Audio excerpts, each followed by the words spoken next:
PEN International ay nagpalabas ng isang resolution noong Disyembre. Meron kaming mga resolution na pina-aprobahan sa membership, at ang isa ron ay yung paghiling, paghingi, pagigiit na kailangan palayain si Erickson kasama ng ibang mga political prisoners. Ang PEN International ay isang organisasyon ng mga manunulat sa buong mundo. Ang PEN Center, yung Philippine Center, ay parang sangay ng PEN International dito sa Pilipinas. Ibig sabihin ng PEN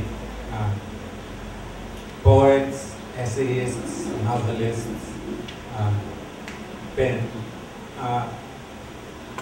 May programa ang PEN na ang mga nakakulong na prisoners na may kaugnayan sa sining ng literatura at iba pang sining ay pagtanggol ng PEN sa mga pamahalaan na nagpapakulong sa kanila. Kalungkot-lungkot talaga na yung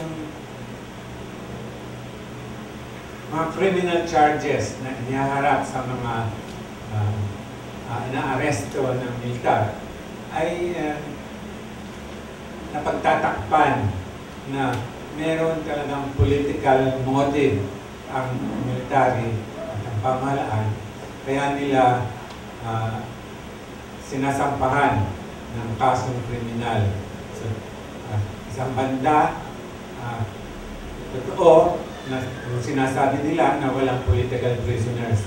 Pero, yun ay isang kasinungalingan dahil alam natin na sinasampang kaso ay fabricated, gawa-gawa lamang ng militar.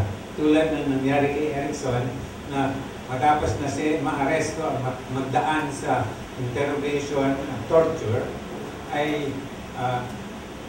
may granada na sinasabing pag-aari ni Erickson, at sa makatuwing sinampahan siya ng charge na illegal possession of explosives. So, bilang isang organisasyon ng mga manunulat, ang PEN sa Pilipinas ay nananawagan sa lahat ng mamamayang Pilipino na suportahan nila ang kampanya sa pagpapalaya kay Erickson Acosta.